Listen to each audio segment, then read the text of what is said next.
Hello friends, welcome to cook with Sumitra. இன்றைக்கி வீடியோவில் இறால் தொக்கு எப்படி செய்யலாங்க பார்க்க போகிறோம். ரொம்பவே ஈஸியாக செஞ்சிடலாம். டேஸ்ட் ரொம்ப சூப்பராக இருக்கும். வாங்க எப்படி செய்யலான்னு பார்க்கலாம். இன்றைக்கி நான் 1/2 கிலோ இறால் எடுத்துருக்கேங்க. நல்லா கழுவிட்டு சுத்தம் பண்ணி வச்சுருக்கேங்க. சுத்தம் பண்ணி எடுத்துக்கோங்க. ஸ்டவ் ஆன் பண்ணிவிட்டு ஒரு கடாய் வச்சுக்கோங்க. கடாய் நல்லா சூடானதும் 3 ஸ்பூன் எண்ணெய் சேர்த்துக்கோங்க. எண்ணெய் நல்லா சூடானதும் சின்ன துண்டு பட்டை சேர்த்துக்கோங்க. 3 கிராம்பு, 2 ஏலக்காய், 1 ஸ்பூன் சோம்பு சேர்த்துக்கோங்க. சோம்பு நல்லா பொரிஞ்சதும் 2 பெரிய வெங்காயம் நல்லா பொடியாக நறுக்கிட்டு சேர்த்துக்கோங்க. வெங்காயத்தை நல்லா வதக்கி விட்டுக்கோங்க.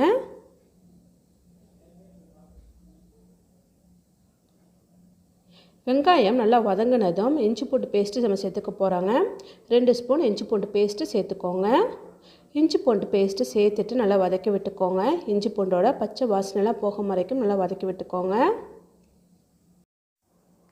இஞ்சி பூண்டு பேஸ்ட்டு நல்லா வதங்கி வந்துருச்சு பாருங்கள். இது கூடவே கருவேப்பிலை சேர்த்துட்டு வதக்கி விட்டுக்கோங்க.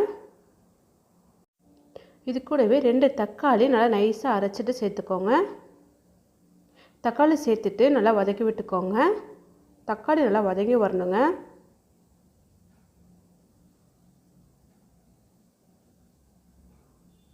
இப்போ பாருங்கள், நல்லா எண்ணெய் பிரிஞ்சு தக்காளி நல்லா வதங்கி வந்துருச்சு. இப்போ நம்ம ஏற்கனவே சுத்தம் பண்ணி வச்சுருக்கோம்ல, இறால் சேர்த்துக்கோங்க. இறால் சேர்த்தாச்சுங்க. இப்போ நல்லா வதக்கி விட்டுக்கோங்க. இப்போ இந்த மசாலாலாம் படும்படி நல்லா 1 நிமிஷத்துக்கு இறால்களெல்லாம் வதக்கி விட்டுக்கலாம். இப்போது தேவையான அளவு உப்பு சேர்த்துக்கோங்க. 2 ஸ்பூன் குழம்பு மிளகாய் தூள் சேர்த்துக்கோங்க. குழம்பு மிளகாய் தூளுக்கு பதிலாக சாம்பார் பொடியும் பயன்படுத்திக்கலாம். 1/2 ஸ்பூன் கரம் மசாலா, 1/4 ஸ்பூன் மஞ்சள் தூள் சேர்த்துட்டு நல்லா வதக்கி விட்டுக்கோங்க. நல்லா 1 நிமிஷம் மிதமான தீயிலே நல்லா வதக்கி விட்டுக்கோங்க. இறால் நல்லா வதக்கி விட்டாச்சுங்க. இப்போ நம்ம தண்ணி சேர்த்துக்க போகிறாங்க. நம்ம உப்பு சேர்த்துக்கிறதுனால இறால்லேருந்து தண்ணி விட்டு வருங்க. இப்போ நல்லா இறால்லேருந்து நல்லா தண்ணி விட்டு வந்திருக்கு பாருங்கள். சும்மா 2 ஸ்பூன் அளவுக்கு தண்ணி சேர்த்துக்கோங்க. அதிகமாக தண்ணி சேர்க்க வேண்டாம். இறால் சட்டுன்னு வெந்து வந்துடுங்க. தண்ணி சேர்த்து நல்லா கலந்த பிறகு மிதமான தீயிலே வச்சு வேக விட்டுக்க போகிறாங்க. ஒரு 7லேருந்து ஒரு 8 நிமிஷம் நம்ம வச்சாலும் நல்லா வெந்து வந்துடும். மூடி போட்டு மிதமான தீயிலே வேக விடுங்க. இடையிடையே கலந்து விட்டுக்கோங்க.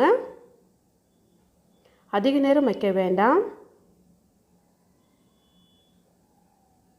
இன்னுமே நமக்கு தண்ணி எல்லாமே ட்ரை ஆகி வரணுங்க. ஒரு தொக்கு பதத்துக்கு வந்ததும் நம்ம ஸ்டவ்வை ஆஃப் பண்ணிடலாம். இப்போ கடைசியாக 1 ஸ்பூன் மிளகுத்தூள் சேர்த்துக்கோங்க. சேர்த்துட்டு நல்லா கலந்து விட்டுக்கோங்க. பார்த்திங்கன்னா நமக்கு தண்ணி எல்லாமே குறைஞ்சி வந்துடுச்சு. நல்லா ஒரு தொக்கு பதத்துக்கு வந்துடுச்சு. இப்போ கடைசியாக கட் பண்ண கொத்தமல்லி சேர்த்துட்டு கலந்து விட்டுக்கோங்க.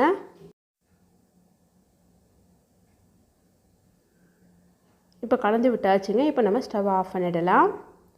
ஸ்டவ் ஆஃப் பண்ணிவிட்டு வேறொரு பாத்திரத்துக்கு நம்ம மாற்றிக்கலாம். அவ்வளோதாங்க, ரொம்பவே சுலபமாக செய்யக்கூடிய இறால் தொக்கு ரெடி ஆகிடுச்சு. நீங்களும் ஒரு முறை இதே போல் செஞ்சு பாருங்கள். செஞ்சு பார்த்துட்டு எப்படி இருந்துச்சுன்னு கமெண்ட்ஸ் பண்ணுங்கள். இந்த வீடியோ பிடிச்சிருந்தா சப்ஸ்கிரைப் பண்ணி சப்போர்ட் பண்ணுங்கள். லைக் பண்ணி ஷேர் பண்ணுங்கள். தேங்க்யூ.